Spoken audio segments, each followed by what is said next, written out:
On today's episode of Wrong Side, we dive into Nashville week, spring break for Maddie, a Post Malone sighting that Joey missed out on, apartment hunting in Boston, Torpedo Bats, Chalk Madness has officially reached Chalk Madness form, Clutch Moment of the Week brought to you by Shore Metals, and Outside the Line. In a world full of champions, we find ourselves in the wrong side.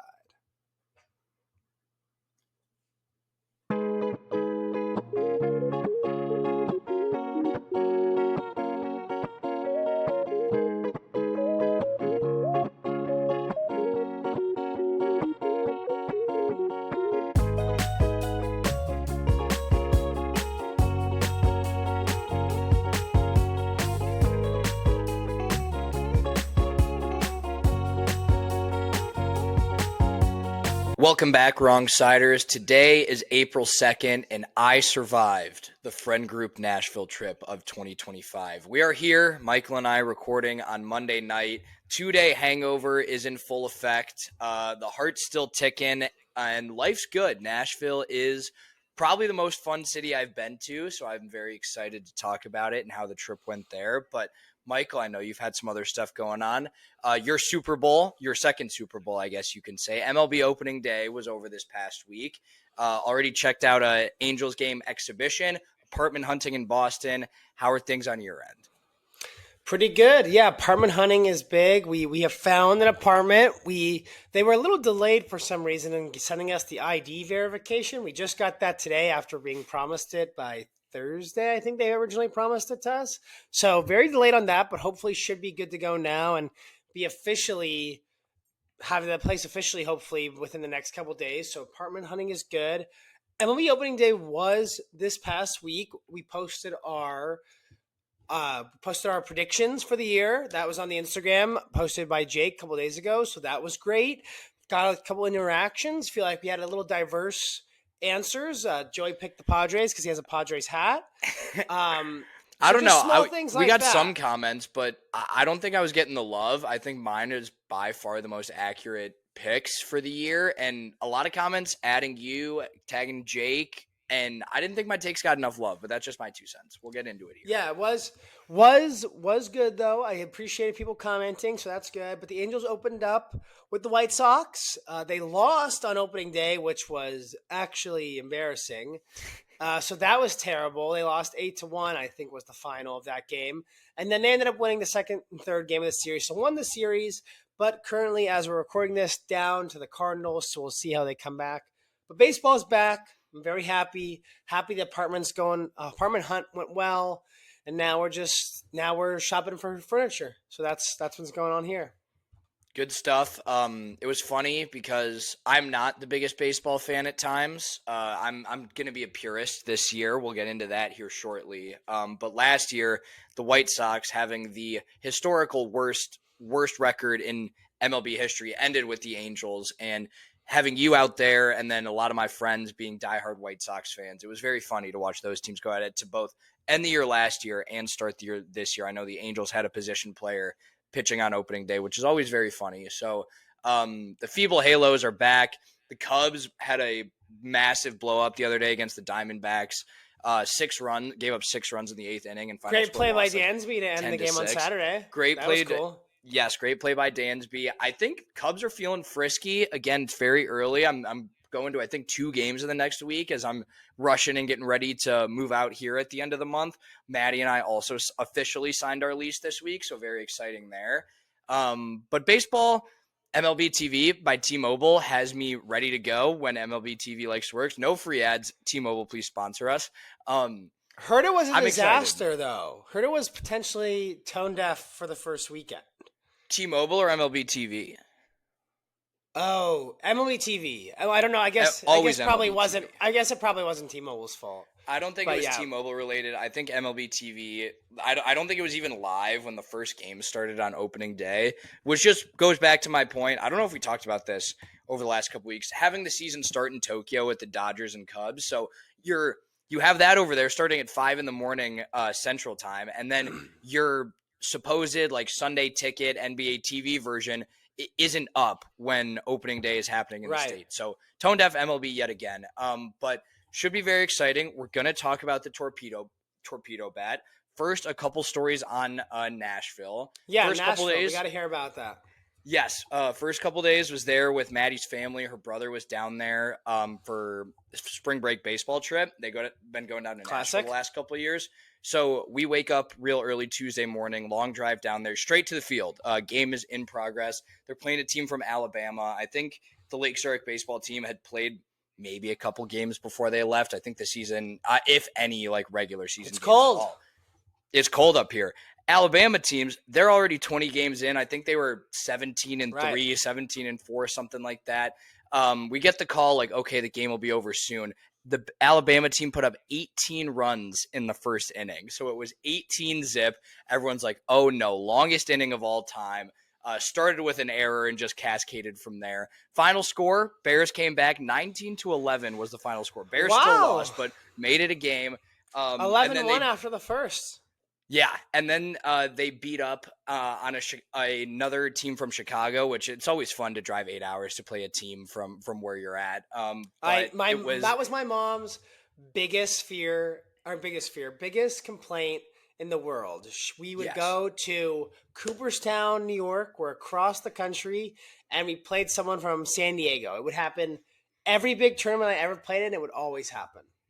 Yeah, all the baseball parents were complaining as well. It was like an academic school from Chicago, so this wasn't like an official tournament. There wasn't like a bracket and a round robin. Okay. It was just a lot of Games. teams games for the weekend. So it looked like this team had one level. Like there was freshman through senior on this team, some real little kids. Oh, they God. beat up on number 2 academic school in the state. They beat up on that team, won a couple other games. Maddie's brother Jackson was sick, so he was running out of the dugout throwing up.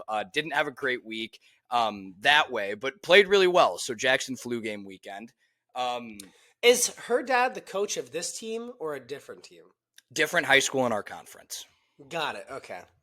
So they'll play each other this year, and her other brother like played them growing up and everything, but yeah, not the same high school.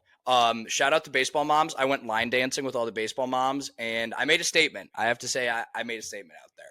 Kind of killed it. Okay.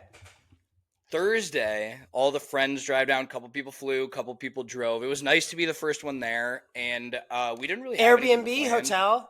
Airbnb. It was seems like everywhere in Nashville is rentals. Yeah. It was like a block of like townhomes, and we had like 2 next to each other that were identical, and like they were nice, but like they were like kind of cheaply made. Like definitely looked more glamorous than they were in terms of quality of the apartment. But it was really really good. We didn't have much planned. We also did go line dancing. It's nice that you have at least like one side of like people So like there's like one side's gonna be no complaints. You can like.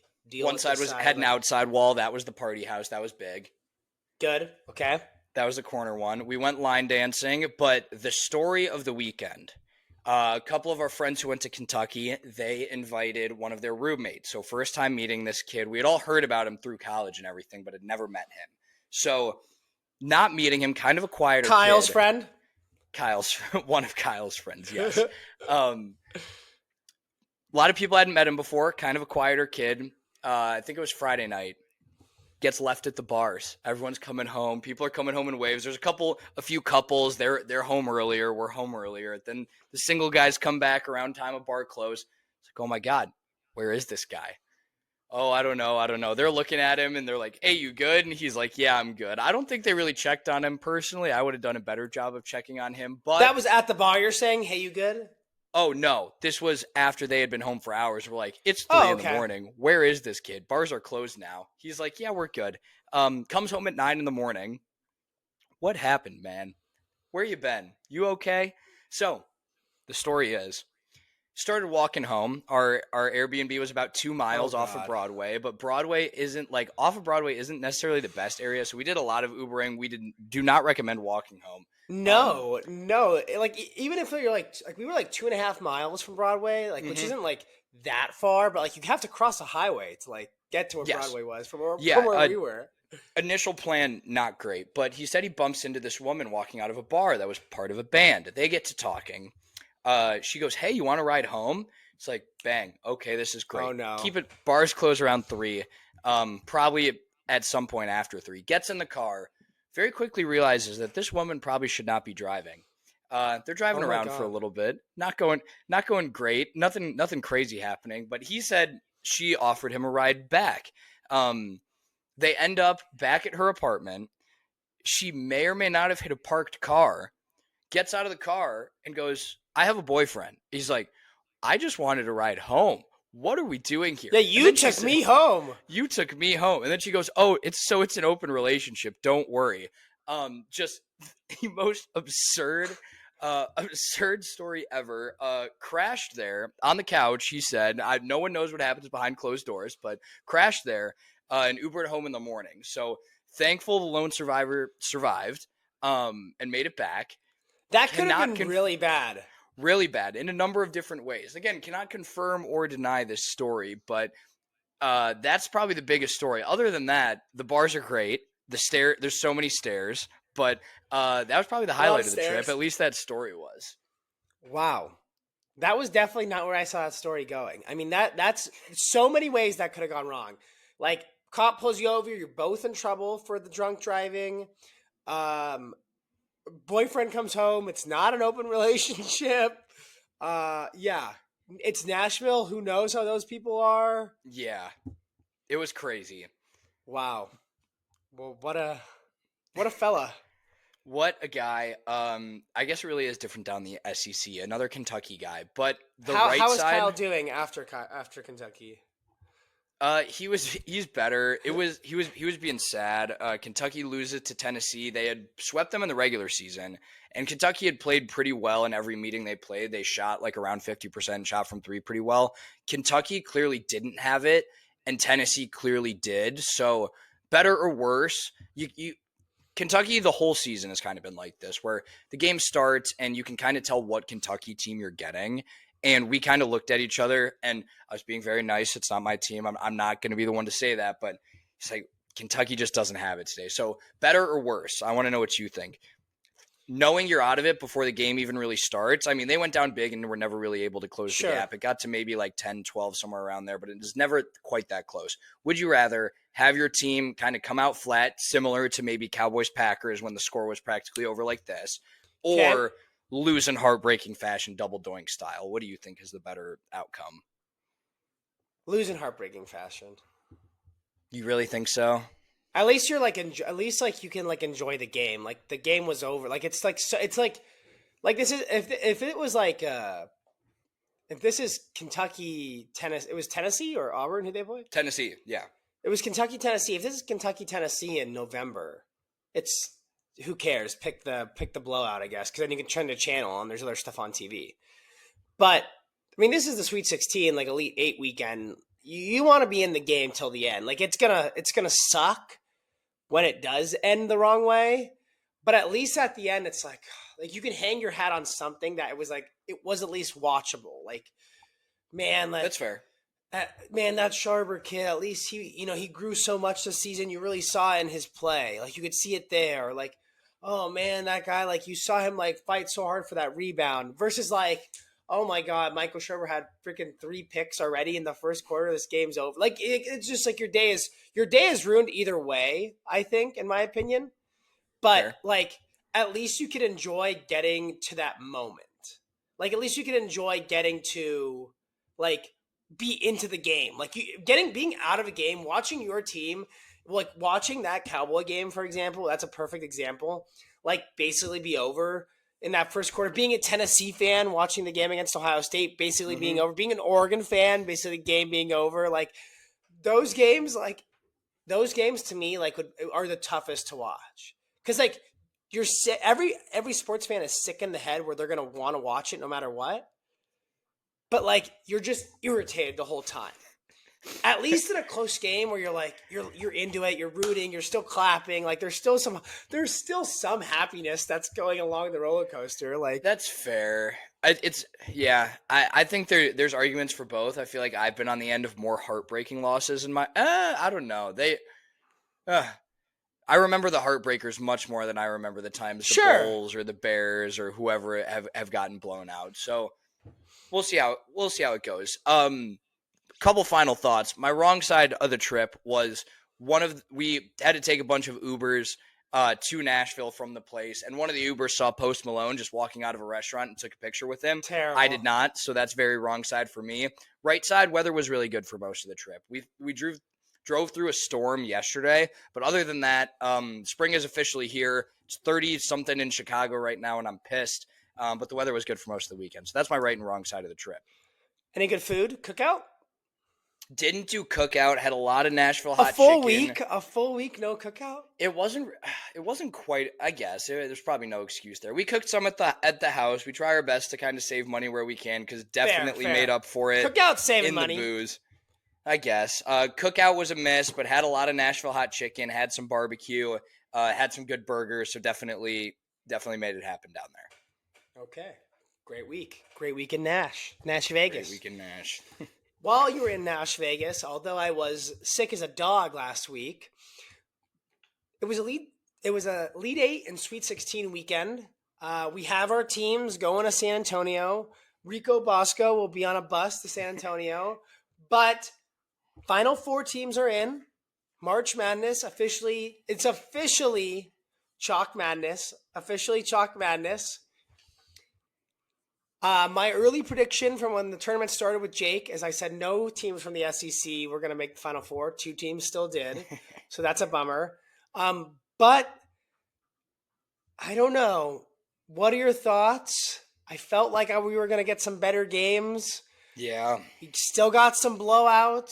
The Houston-Purdue game was awesome. What a freaking call to end the game by Coach Sampson. But other than that, felt like we're just still like depending on some good games, and we're like, I know hopefully the Final Four you're gonna get 4 heavyweights, like that's what Fana said today on PMT, but I don't know why we can't get good games. I know you'd think, and we've been saying this for multiple rounds now. Like, okay, we've kind of trimmed the fat from the tournament. Like now it's going to be the good teams. Now it's going to be the good games, and Florida, maybe it was even in the Sweet 16. I was kind of in and out on all the games this past weekend, to be quite honest with you. But Duke blew people out. Houston blew them out. Or no, Houston didn't blow out Purdue. That game, I did get to watch the final minute and a half with a couple Purdue fans. We run into a couple of Jack's college friends, and they were with their friends, and they were Purdue fans, and they're twins who I had only met a couple times. So seeing them both with just like the matching reactions, like not even looking at each other, was very, very funny. But that inbound play back to the inbounder was spectacular. Just a little dunk to go up with like 0.8 seconds to go was insane. But I thought he was gonna miss the dunk. Like I don't know if you rewatch. Yeah. If you rewatch that play, like he kind of hits the rim. Like it's very interesting. But he was close. Great play. A couple big shots there. Clayton from Florida, he made a couple of huge shots when they've struggled over the tournament. Clayton is good, yeah. Clayton's really good.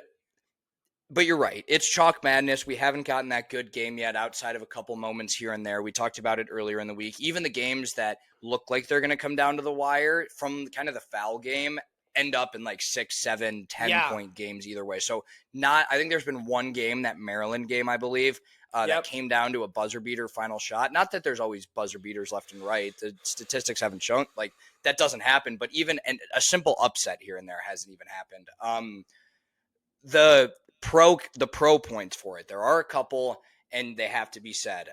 4 of the top 10 teams in KenPom rating. I can't explain to you what KenPom really is. Like KenPom all time, I think. All-time ranking, yes. KenPom has... It's a way to measure the quality of a team. It takes into account offense, defense, quality of opponents. The Final Four here, these 4 teams, are 4 of the top 10 ever. And KenPom goes back to the 96-97 season. So there's definitely some teams left off the list. But still, after a pretty large sample size, you have to say these are the heavyweights now. These are 4 of the heaviest heavyweights of all time.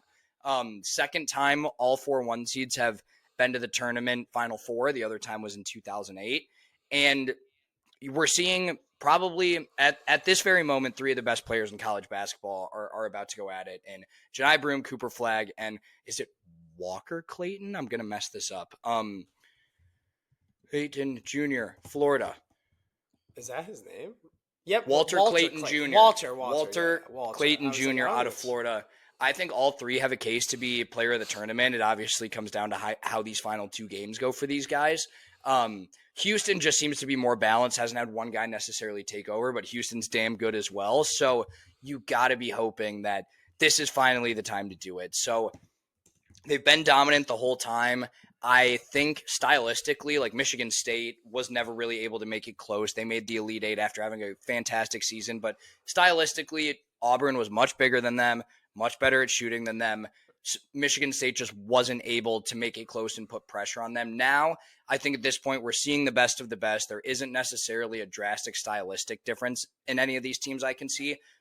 Duke and Houston both extremely strong on defense, a lot of strong offensive players all over the board as well. So I am really, really hoping that it is now the best of the best of the best, and that's what we get moving forward. But chalk madness through and through. Yeah, chalk madness through and through. I will say for Auburn, Bruce Pearl, great. I don't know if you saw his quote in the post-game presser with Brune. He was Giant Brune was saying how I didn't have the best game in my life, but I still battled. I was supporting my teammates. And Coach Pearl was like, "What do you mean you had a triple-double?" And he was like, "Stop, Coach, stop." And then his teammates who were also on the podium with him were like, "Wait, you did? Like, I didn't know you had a triple-double today." And he's like, "Look, you can see it here. 23 points, 12 rebounds, 11 missed shots. See? Triple-double." And everyone was like, "See, I told you he was just messing around." But so that was like a funny weekend. Shout out Jews, 3 out of the 4 Final Four coaches, Jews. Wow. So that's exciting. But yeah, I mean, it's got to be heavyweights. We have to see 3 games left. We have to see 3 classic games, I think, left. I'm moved on from the like complaining of like, oh, I need the madness. Like, you don't need the madness. Like, I think people would rather there be like, if there were a couple upsets, fine, but people want good games. Like Moose and Stein and those guys are making fun, but it's true. It's the 10 game. Oh, I love watching close 10-point games. Yeah. Like and in college, when with the foul rules, it feels like teams are shooting free throws at like the 11-minute mark already. Like teams are at 7 fouls at the 11-minute mark of the half. So then you're shooting 30 free throws a game. So there's like that part of it. And then another thing I'll say, I don't know. I'm not going to say it's ruining it. I'm not going to be the guy that's saying NIL is ruining the tournament. But I will say the craziest graphic I saw was the graphic. Let me pull it up for you, the exact one that got sent to me. But basically, it was all the rosters for the teams that were left. I don't know if you saw that, but It was like, so of the teams that were in the Sweet 16, 1, 2, 3, 4, 5 out of the top 16 team, out of the Sweet 16 teams had 3 or more players that had been on the team their whole time. So, and that's like not really saying much because like Duke's one of the teams and they have like freshmen playing. Right. So, I mean, that was kind of a crazy stat. That is one thing where I kind of like was like, okay, maybe that's like, maybe this thing is getting out of hand. And I think this is out. I mean, I feel like I keep saying that this is the last COVID year. This is the last COVID year. Yeah. I think this is the last COVID year. Like nobody should be playing 5-6 seasons anymore. Like I think this should be the last one. I need to see if I got ball sacked real quick. Chad Baker Mazzara. I need to see his age. He is on Auburn right now. He is their enforcer, you could say. He's a 25 years old. 25 years old. He has another year of eligibility remaining. So I don't know how the COVID year and everything. I don't get it. Get a job. Hunter Dickinson, the same. It was only Hunter Dickinson's 5th year. I think what it funny is. Funny thing about Hunter Dickinson, people were yelling at him to get a job, and then he got a job, and people were mad. Well, it's still get away from college basketball, you sick. Hello, HR, get him away from me. Basketball, I think the transfer portal definitely feels more apparent. 1, because there's less players in general. 2, because people are more relevant as freshmen. Like if the random freshman backup left guard from Ohio State transferred, you probably wouldn't know. You probably would know, but the average person wouldn't really care that much. The fan of that team would know. Meanwhile, Hunter Dickinson, he spent 5 years there, but due to his hype, like, yeah, it took way too long. He was supposed to be this NBA, I don't know if he's supposed to be NBA caliber. I'm just slandering him at this point, but supposed to be some NBA caliber guy as a freshman. Ends up playing 5 years, though. It's like, get away from me. That doesn't happen as much with football. People are really, at least at the higher programs like Ohio State, are going to the draft after 3 years, 4 years. I think another one I want to call out, R.J. Lewis from St. John's after He's going transferring again. Yep, 3 for 17 in their the game they lost in the second round to Arkansas. He's transferring after Pitino gave him really high praise all year. He was the guy for them. I think definitely didn't take kindly to being benched in that situation, which how can you? But he's transferring seemingly due to that. Seems like he definitely could be entering the NBA draft as well. So keeping all options open, I think staying at St. John's is likely an option, but doesn't seem to be the most likely option at this point. So that's weird. And then you have, I keep forgetting his name because I mix him up with all the other mid guards that Ohio State has had. Who's the guy that transferred away from Ohio State to South Carolina 2 years ago? Michi Johnson. Away from Ohio State to South Carolina, it was. Back to Ohio State this year, is transferring again. So that's just whack. I think people are obviously talking about it all the time.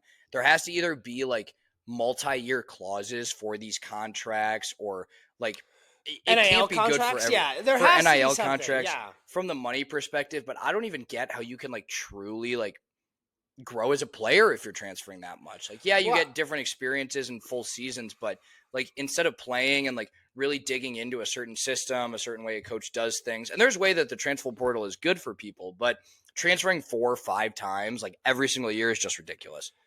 And the thing is, those kind of players that are transferring 3-4 times have done it all high school too.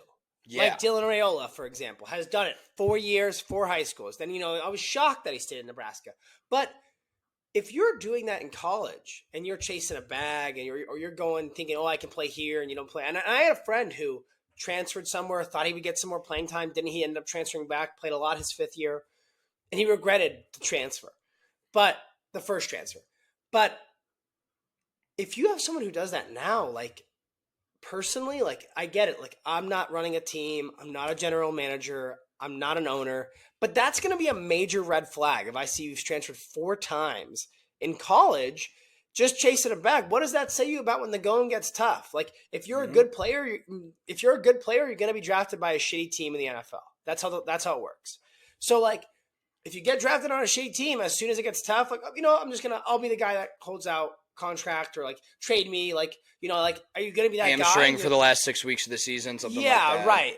So I just think it's bad luck. I know it's obviously different in the NBA, but and we went on like an NIL NBA rant, the NIL NFL rant, but for NBA, like, I do also think it's important. Like, even the kid from Auburn, like, it's his 5th year, he's their best player, transfer from Morehead State, and I understand that recruiting is very, who do you know? Where were you when they saw you? I get that kind of stuff.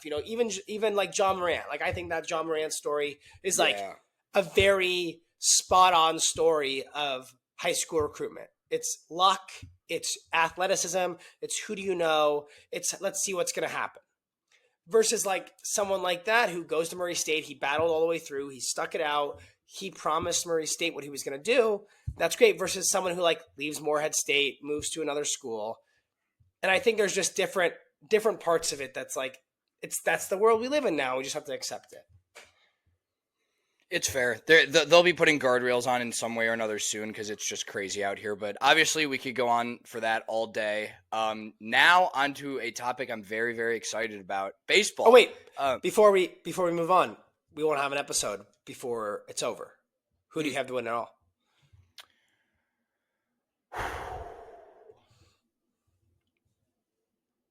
Give me Houston.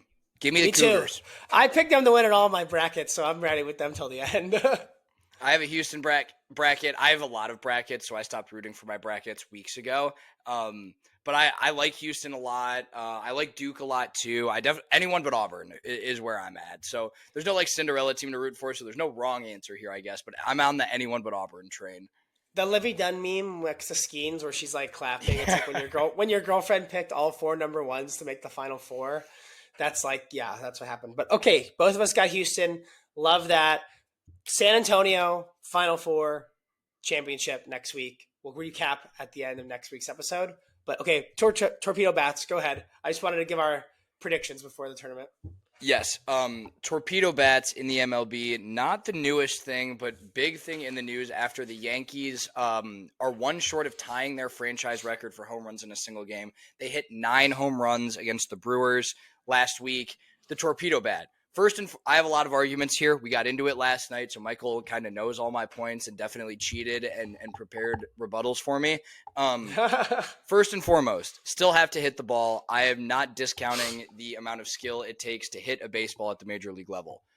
How I understand the torpedo bats so far, that they have made the barrel thicker in the certain part of the bat that the individual player most often hits the ball at. The barrel of the bat, the sweet spot for these specific hitters, they've grown it and made it a sort of big barrel Not grown it. Not grown it. They've moved it down and they maybe expanded the wood a little, but it is not like anything crazy. They've had you lose some of the rest of the bat, like you lose a different part of the bat. So that part is thicker. Yes. Just a little thicker, yeah. In that specific spot. So the top of the bat is a little skinnier.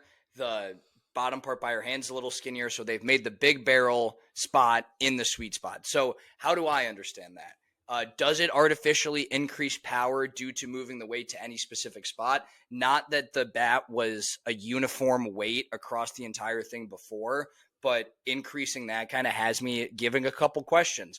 And there's a question for you. Will it artificially increase, or is it supposed to increase hitting or home run hitting specifically? I think it's supposed to create better at bats hitting, not home run hitting. Okay. I think I'm pro that. And my other question for you, do you think the average MLB fan is only there for home runs, or do you think more consistent hitting? And that's a question, I guess, for the average fan as well as like the more serious baseball fan. Is more hits better or is more home runs better? The average fan's going to say more home runs are better. They want to see home runs. They want to see cool things happen. The average, like I would say the average like great baseball fan, like the average like very intense baseball fan, they're going to want to see more hits, but they don't care to see more home runs. Everybody wants to see more offense.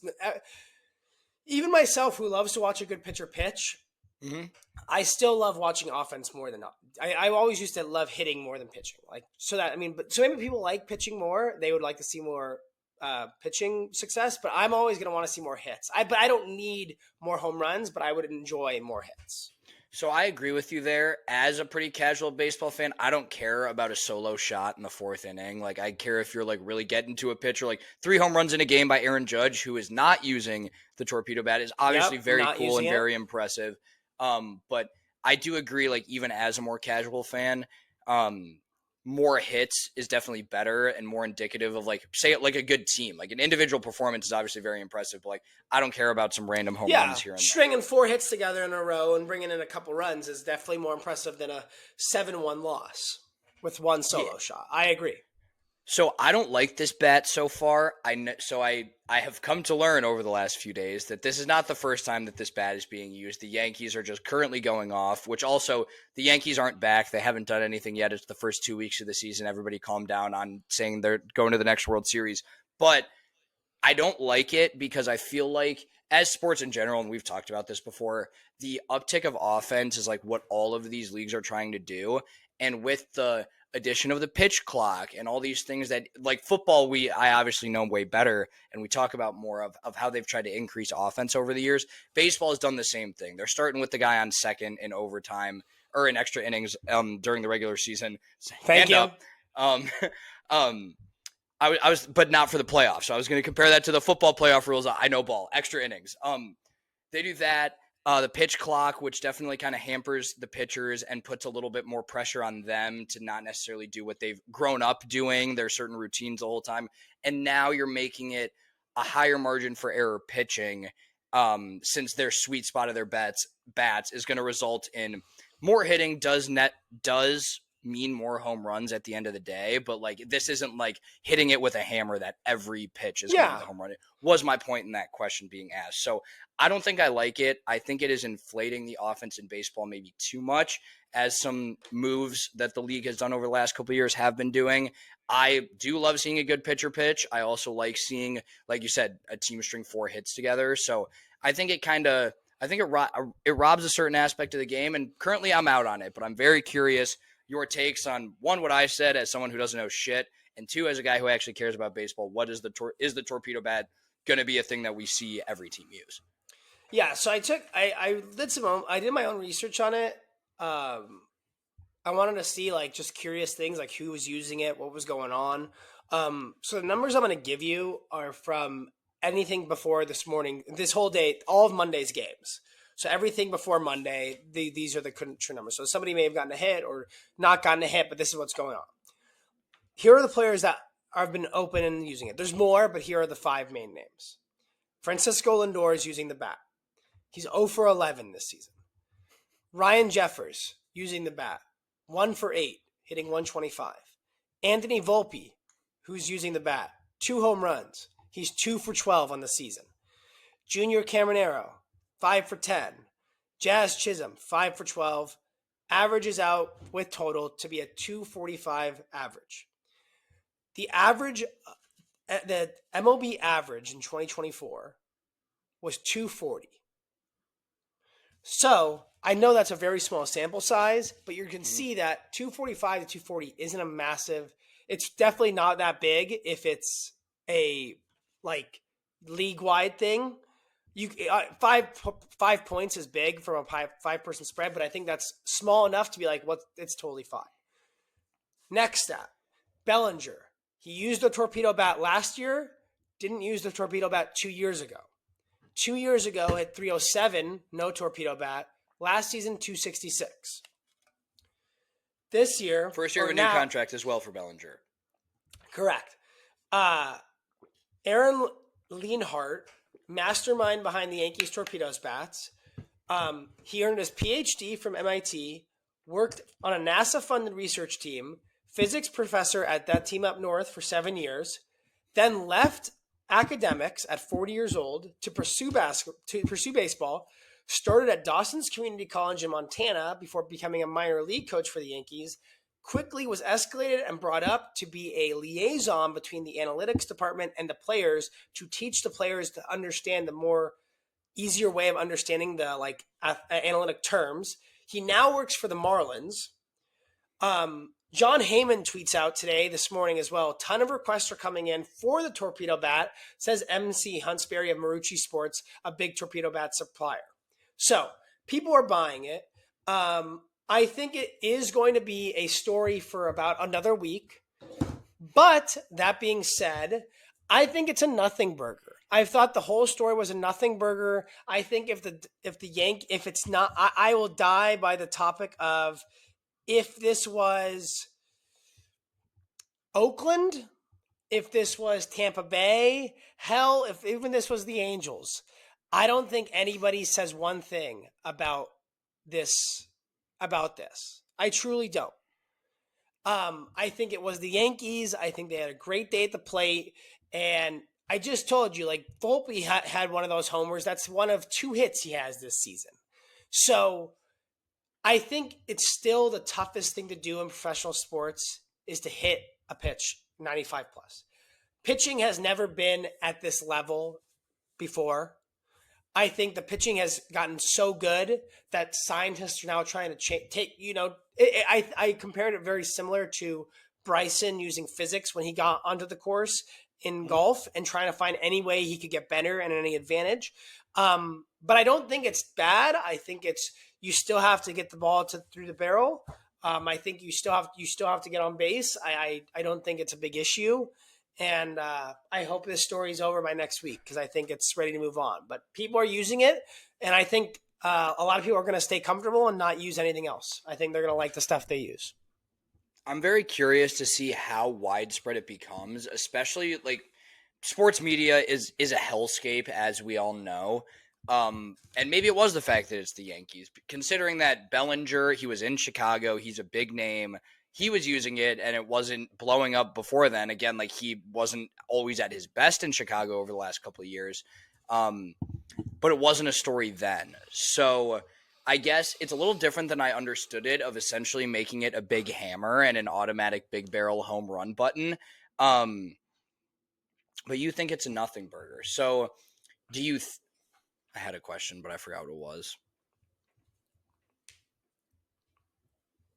I don't know what it was. Anyways, that's all I got on it. I think it'll be interesting. We'll see if as the sample size continues to increase. Oh, here's my question. Why hasn't anybody implemented this before? You said people have used it over the last couple of years, nothing necessarily, not that they necessarily liked it. Is this just a personal preference thing because it changes the mechanics of your swing? If the science checks out and maybe baseball just isn't at that point in the analytics, we've seen with basketball, as analytics have kind of grown, all the teams, they only shoot threes and dunks. You could look at shot charts league wide from now versus 20 years ago, and they're completely different. Has analytics not caught up to baseball, or why have other teams not implemented this on a higher scale if the math checks out? I think the analytics is, I don't think it's not caught up, because I think baseball is always at the front of analytics of all sports. I agree. I just think it's people are scared of change, and this is a big change. You're changing something that has been a consistent same shape and size for 100+ years, and 100+ years, and it takes some convincing to say, hey, this bat that you've been using that's been the same shape for your entire life, we're going to do something different with it. And I know Stanton, for example, he used it a couple years back, said he really didn't like how it felt. He didn't like how it made his body feel, said it kind of hurt his shoulder. But I think teams will start trying it. It's very similar. In baseball, analytics are very copycat once somebody figures it out, in my opinion. People have tried Moneyball since Moneyball, and it's not worked. People have tried different ways to pitch. People have tried different strategies in the bullpen. I think it's just a copycat league that analytics people – and it's not that people are like scared of people copying them. You can do that. It's not really a bad thing. It's just people are more afraid in baseball to be the first one to do something, I guess. All right, we'll see. I learned about baseball. I'm watching MLB TV. This is a big step for me. I'm officially a baseball purist, and we'll be following that for the remainder of the season, at least for the amount of time I still live in Wrigleyville. So that's all I got. Love it. Yeah, no, baseball's great. It's the best. One day Angels will be good, so it'll all be worth it. But I do love watching it, and I'm excited for Fenway. Fenway's going to be great, so that's going to be good for me. But now we're going to do a quick ad read and kick it to our sponsor for Clutch Moment of the Week.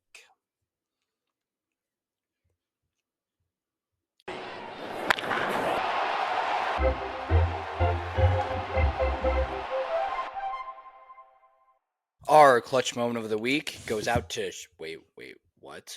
Brought to you by Shore Metals. Okay. Goes out to Shore Metals. Okay, here we go. Our Clutch Moment of the Week is brought to you by Shore Metals, serving Southern California since 1970. Big enough to serve you and small enough to know you. See Stan, he'll help you out. Michael, who is your Clutch Moment of the Week? Clutch Moment of the Week goes out to NASCAR driver Denny Hamlin for winning this weekend on the NASCAR Tour.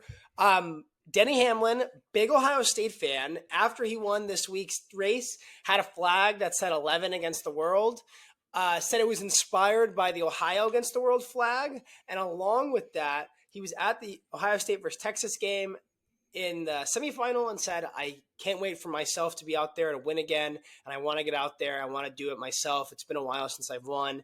He got out there. He won this weekend. Denny Hamlin, Columbus fan, Ohio State fan, is my Clutch Moment of the Week.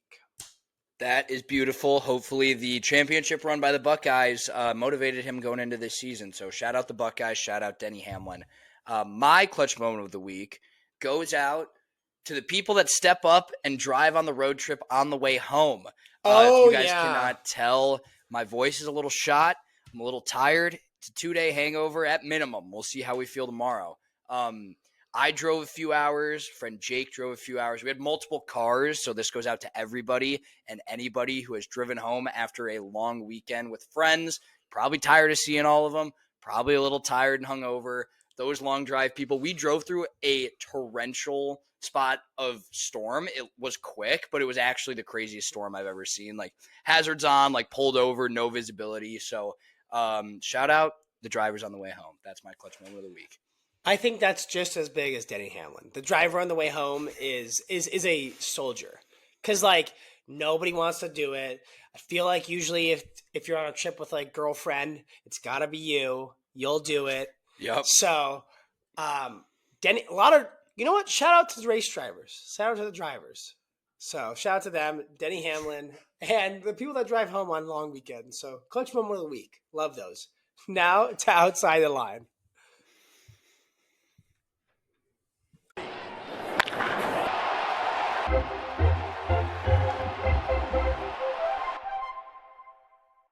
Wrapping it up now with Outside the Line and starting it out with Tone Deaf Person of the Week. Who do we got? I don't know who to put this on quite yet, but it's kind of towards Chicago sports, specifically the Chicago Bulls. So the Bulls have been a feeble basketball landscape for a long, long time. You could even argue since Michael Jordan. Obviously, shout out Derrick Rose in those few years there. But the Bulls are 7-3 in their last 10. Suddenly, a few highlights started popping up. The buzzer beater versus the Lakers, another 30-point win versus the Lakers. LeBron just can't seem to do it in Chicago is what I'm getting out of this. But the team looks pretty good. The rookie, Matas, he looks great. Kobe White's hitting shots. Even Josh Giddey, he had a triple-double against the Lakers last week and is seemingly looking like a adequate point guard in this National Basketball Association. Josh Diddler. Vucevic still sucks. He won't be on the team long.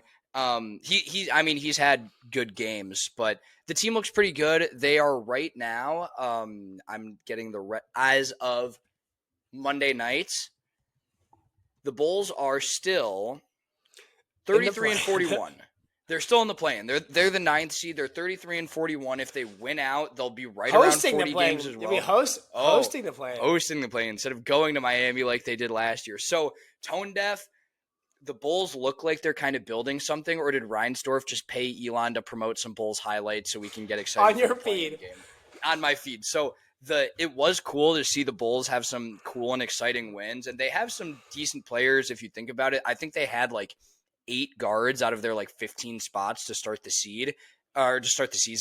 So tone deaf Chicago sports still, the Bulls are still going to win like 36-40 games, and nothing has changed. So those were cool highlights. I'm still not super excited about the Bulls until they make an actual relevant change. So that's my tone deaf story situation, Reinsdorf of the week. I think they're definitely putting the highlights on your feed. They know it's playoff season. And they want you to be sucked in. Play-in season, not playoff season. Yes. Yeah, play-in season. Sorry. But yeah, the Lakers, 2 Laker games, the ass kicking from the first time, and the LeBron blunder in game 2 was just terrible. I mean, Giddey hit a crazy shot by Giddey too, and Austin Reeves had a game winner as well, but just couldn't finish. But that's a good tone deaf. The fake hope. The fake hope. Tone deaf. Yes. What about you? My tone deaf, they're in the Final Four. Duke can't stop being Duke.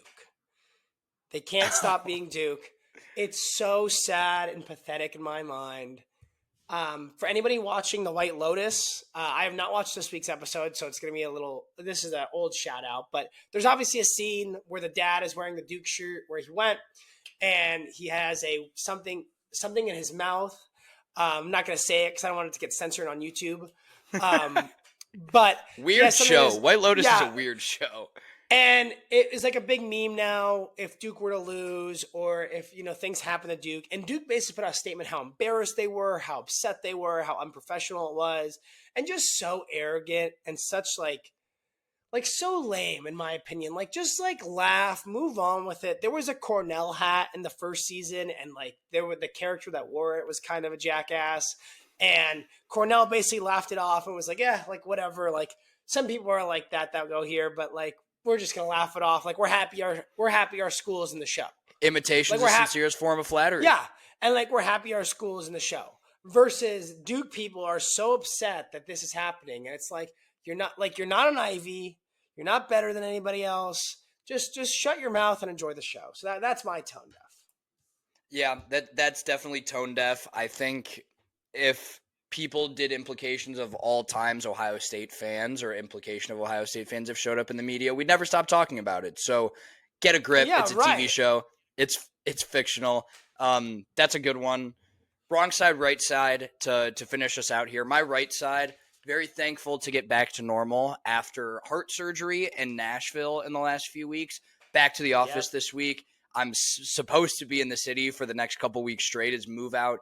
End of the month here is quickly approaching. I'm hoping to maximize my time Oh, there end of this month. Oh, this wow. month. I know. Yeah. Yeah. Okay. Oh, wow. I actually did not know it was that fast. Yeah, so hoping to maximize my time as the weather's starting to get better and I'm still in the city. Looking forward to moving in with Maddie and all this stuff. That's going to be there. That's all going to be great. Still have a lot to get off the to-do list, but that back to the gym, feeling good health-wise and back to normal is definitely my right side. My wrong side, Health. health. So health, wealth, and well-being for all. But my wrong side, my ops. I'm not a baseball fan for a number of reasons. The Cubs were not very good growing up when those formative ages of a baseball fan. Then Yeah, they that's got good, fair. and that was obviously exciting. But the Brewers, I've hated the Brewers. They were right up there with the Mm. Packers for a while because I went to Miller Park one time, and they were yelling "fuck the Cubbies" on the way out when the Cubs blew it in the ninth. So I've always hated the Brewers. 4 games in, wrong side. They are 0-4 with a scoring differential of 47-15. That includes the Yankees putting up 20 runs on them in that 9 home run day. But fuck the Brewers. Christian Yelich's ass. I see a lot of Wait, when Brewers was fans that everywhere. number? When is that number through? Today. Oh, I was gonna That say does not include. they gave up 11 runs, I think, today. I think that does include today then. Okay, okay, okay. Yeah, it does. It does include today. A couple friends who are Brewers fans, they were at opening day today. Fuck them. Life's good. Cool. Love that. Those are good right and wrong sides. For me, wrong side, I was literally the like second. I've been only been sicker than I was last week once in my life, and I had a 105-degree fever in high school. Had to like be rushed to the ER. It was terrible. This was probably the second worst I'd ever felt last week. Maybe it was the vid. Who knows? But finally feeling better. My voice is like almost back 100%, but super terrible, awful week of sickness.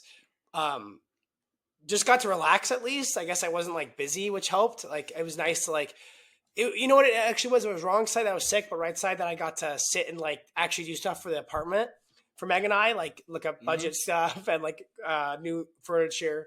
Right side, looks like I'm going to be able to get my job moved to the Boston office. That's starting to get in place. The apartment's been found. We're looking at furniture that's really expensive. Everything is so expensive, I feel like, in furniture. Um, but I'm very excited, and it's just another week closer. Things are fully in the works now, and as soon as we get the like official okay, we'll have our apartment this week. So that's my right side. Starting to feel real. When would the official move-in date be for this apartment? So we get the apartment May 23rd. I don't know if we're going to be there May 23rd. I think we're going to be there the next week because she graduates. Her graduation is the week before that. So just like cleaning out St. Louis, doing Yeah. some like last things. So I think I'm going to move the last week of May, first week of June, probably tie it in with like Memorial Day, save a vacation day there, and then take the second week off to like move in and then go to Cleveland for Dave's wedding. So that's Oh probably what it's yeah. going to be. A lot of good stuff coming up. That's good that things are moving. Life's good. It's nice that we're getting able to do these episodes again. Your work's getting Yep. better. Life's kind of falling into itself again. Kind of a Yep. busy beginning of the year, but life's good over here at the wrong side. Life's Good at Wrong Side. And a special shout out to our man Jake Sharber for getting our probably our biggest shout out we've had yet on social media platforms. National champion quarterback Will Howard took some time to take a picture with Jake and then give ourselves a shout out. We got a couple extra followers. Will, if you're listening to this, we'd still love to have you on.